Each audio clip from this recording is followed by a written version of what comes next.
Let's talk about something important. That gut feeling you get when something doesn't feel right in your relationship. That's often your intuition trying to warn you. Many of us have been there, making excuses for someone's behavior, brushing off those little warning signs. But here's what I've learned. Those small red flags you ignore today often become the big problems you can't ignore tomorrow. Take inconsistency, for example. You know the pattern. One week they're texting constantly, making plans, acting like you're the center of their world. Then suddenly, they disappear for days. When this happens repeatedly, it creates what psychologists call intermittent reinforcement. Your brain gets hooked on those unpredictable moments of attention, much like how slot machines keep gamblers playing. The uncertainty keeps you anxious and waiting for their next message. I remember a friend who dated someone like this. For months, she'd get these intense bursts of affection followed by complete silence. She kept thinking, maybe he's just busy, or maybe I'm being too needy. But here's the truth. When someone truly cares about you, you won't constantly be wondering where you stand. Healthy relationships have a steady rhythm, not this exhausting hot and cold cycle. Another major red flag, how they talk about their exes. We've all heard it. My ex was crazy. Once might be understandable, but when every past partner was supposedly toxic or the problem, that's telling. People who constantly play the victim rarely take responsibility for their part in failed relationships. I once dated someone who bad-mouthed all their exes. At first I felt special. I'm different, I thought.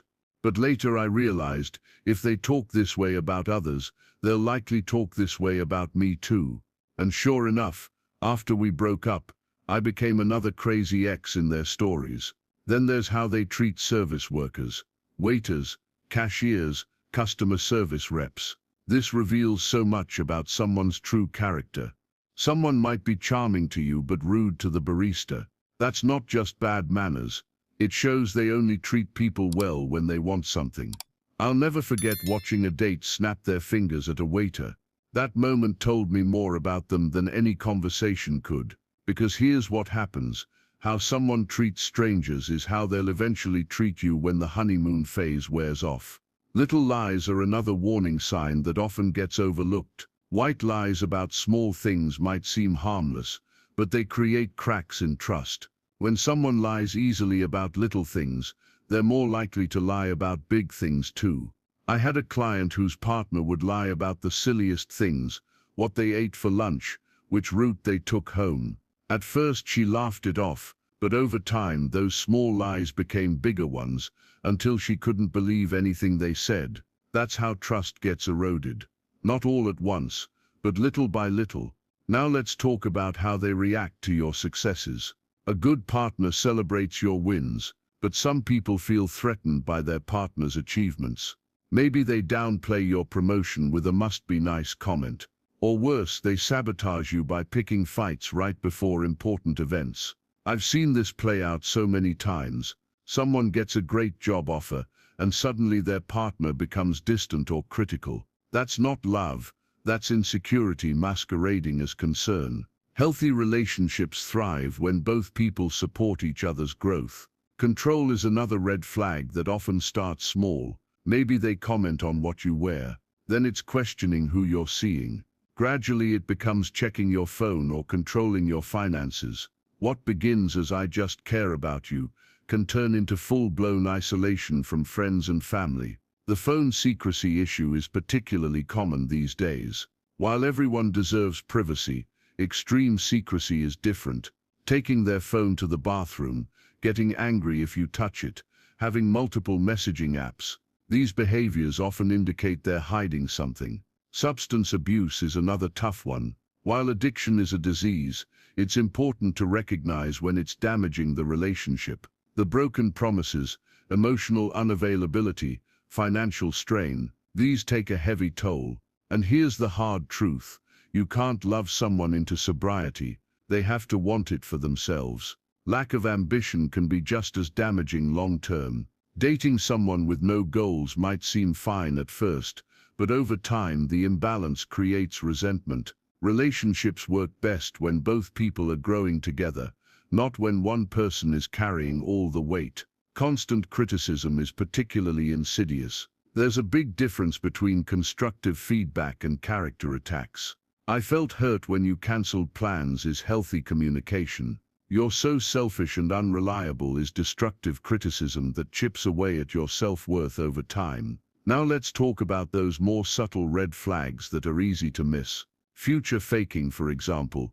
When someone talks about marriage or kids very early on, creating false intimacy without real commitment, or breadcrumbing, is giving just enough attention to keep you interested, but never enough to feel secure. Then there's negging first, those backhanded compliments designed to make you insecure. "You're pretty" for someone who doesn't work out isn't a compliment, it's a calculated way to make you doubt yourself. Trauma bonding is particularly dangerous. When the relationship cycles between extreme highs and lows, it creates a powerful addiction. The intense make-up sex after fights, the feeling of euphoria when they finally show affection. These are chemical hooks that keep you trapped in unhealthy dynamics. The silent treatment is another toxic pattern. Healthy couples take space to cool down. Toxic partners use silence as punishment. The difference is in the intent. One is about self-regulation. The other is about control. Digital age red flags are increasingly common too. The social media double standard. They want you to post about them but keep their accounts looking single. Or the cryptic poster who puts up vague statuses, clearly meant to provoke a reaction. Here's what I want you to remember. Not every concerning behavior is a deal breaker. Some pink flags can improve with communication, but red flags tend to escalate. The key is trusting your gut and having the courage to walk away when something doesn't feel right. Because here's the truth.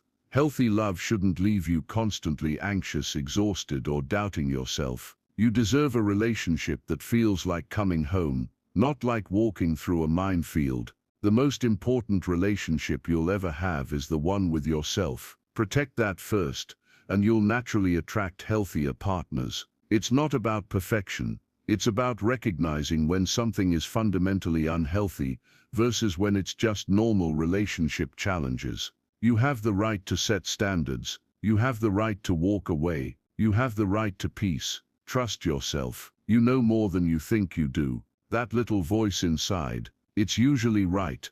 The hard part is having the courage to listen to it. But I promise you, your future self will thank you for it. If this resonated with you, if you found yourself nodding along or remembering moments that made your stomach drop, I want you to know two things. One, you're not alone. Almost everyone has ignored red flags at some point. Two, it's not too late to change your relationship patterns. Here's what you can do right now. 1. Take the 5-minute audit. Grab your phone and jot down one relationship behavior you've tolerated that you shouldn't have. One boundary you need to set moving forward. One green flag you'll prioritize in future partners. 2. Save this script. Bookmark this guide. The next time you feel that gut doubt about someone, come back and reread the relevant section. Your intuition is smarter than you think. 3. Share your story. Comment below or text a friend. I'm learning to spot red flags earlier. Have you ever ignored one you wish you hadn't? You'll be shocked how many people relate. 4. Try the 3-question test. With any new or existing relationship, ask, do I feel safer or more anxious with this person? Do they take accountability or always play the victim? Would I want my best friend treated this way? Final challenge. This week, practice one hard conversation. Use the calm method we discussed earlier. Notice how the other person responds. That reaction will tell you everything. Remember, every time you honor your boundaries, you rewrite your relationship future. The love you think you deserve isn't half as good as the love that's actually waiting for you.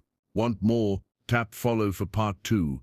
We'll dive into how to rebuild trust in yourself after ignoring red flags. Your comeback story starts today. You've got this.